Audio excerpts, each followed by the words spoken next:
Wakaf Zuri, warisan cerdas untuk anak cucu. Assalamualaikum warahmatullahi wabarakatuh. Kita semua bekerja keras dalam hidup ini. Bangun pagi, cari nafkah, kumpulkan harta, beli rumah, beli tanah. Tapi jarang sekali kita bertanya pada diri sendiri, kalau aku meninggal nanti, harta ini mau jadi apa? Apakah akan menjadi sumber kebaikan atau justru jadi sumber pertengkaran? Banyak orang meninggalkan warisan, tapi tidak semua meninggalkan ketenangan.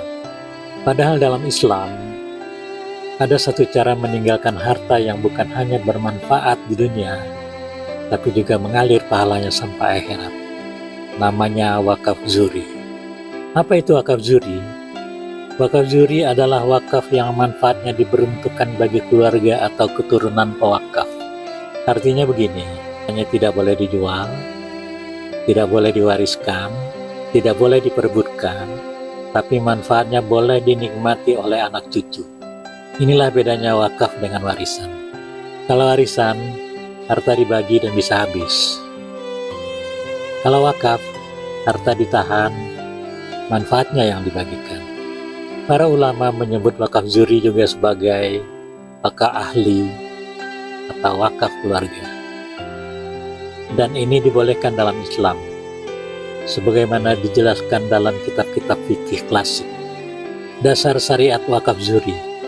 Dalam hadis Rasulullah SAW disebutkan, jika manusia meninggal dunia, terputuslah amalnya kecuali 3. Sedekah jariah, ilmu yang bermanfaat, dan anak soleh yang mendoakannya.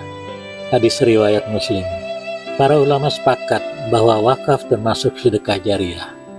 Dan menariknya dalam kitab Al-Mughni karya Ibnu Qudamah, karya Imam Syafi'i, Al-Majmu karya Imam Nawawi, dijelaskan bahwa wakaf boleh diberikan kepada keluarga selama 1. Harta tidak kembali menjadi milik pribadi, 2. Manfaatnya jelas, 3. Ada aturan yang tegas. Artinya, wakaf zuri bukan bid'ah, bukan pula rekayasa modern. Ia sudah dikenal sejak zaman ulama terdahulu. Contoh wakaf zuri dalam kehidupan nyata, misalnya begini. Seseorang mempunyai satu rumah kontrakan. Rumah itu kemudian diwakafkan. Aturannya, rumah tidak boleh dijual, hasil sewanya dibagi untuk anak-anak, untuk pengelola wakaf, untuk pengembangan aset. Maka yang terjadi adalah rumah tetap ada, anak cucu dapat penghasilan, aset terus berkembang, pahala mengalir tanpa henti. Inilah yang disebut warisan cerdas. Bukan warisan yang habis dibagi, tapi warisan yang terus memberi. Kenapa wakaf zuri sangat penting? Ada beberapa alasan kenapa wakaf zuri itu luar biasa. Pertama, menghindari konflik warisan. Banyak keluarga pecah karena warisan. Wakaf membuat harta tidak bisa diperebutkan. Kedua, melindungi anak cucu. Mereka punya pegangan ekonomi jangka panjang. Ketiga, menjaga aset keluarga. Tanah dan bangunan tidak habis dijual.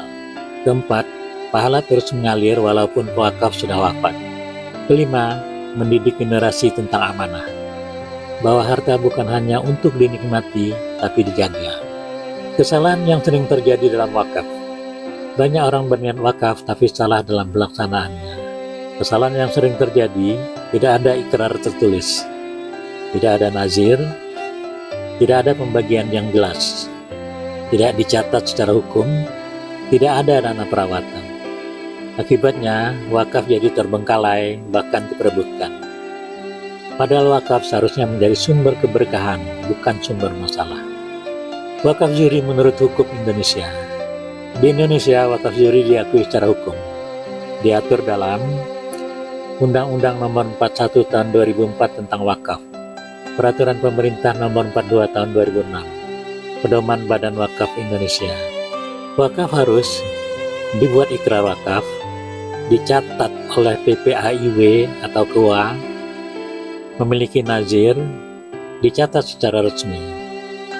Dengan begitu, wakaf menjadi sah secara agama dan hukum negara. Pesan moral untuk kita semua, wakaf juri mengajarkan kita satu hal penting, bahwa hidup bukan hanya soal mengumpulkan, tapi juga soal tentang meninggalkan kebaikan. Bukan seberapa banyak harta kita, tapi seberapa lama manfaatnya bisa dirasakan orang lain. Sebagai penutup, ingatlah satu hal ini. Harta bisa habis, rumah bisa rusak, tapi wakaf, insya Allah pahalanya tidak pernah putus. Kalau kita ingin dikenang dengan baik, jangan hanya tinggalkan warisan, tinggalkanlah wakaf. Wassalamualaikum warahmatullahi wabarakatuh. Referensi buku dan rujukan: 1. Ibnu Qudamah Al-Mughni bab wakaf. 2. Imam Syafi'i Al-Um. 3. Imam Nawawi Al-Majmu' Syarh Al-Muhazzab. 4. Dr. Muhammad Daud Ali Hukum Perwakafan di Indonesia. 5. Badan Wakaf Indonesia Fikih Wakaf Kontemporer. 6. Undang-Undang Nomor 41 Tahun 2004 tentang wakaf. 7. PP Nomor 42 Tahun 2006 tentang pelaksanaan wakaf. Sekian, terima kasih. Jakarta, 31 Desember tahun 2025. Basri Sofyan.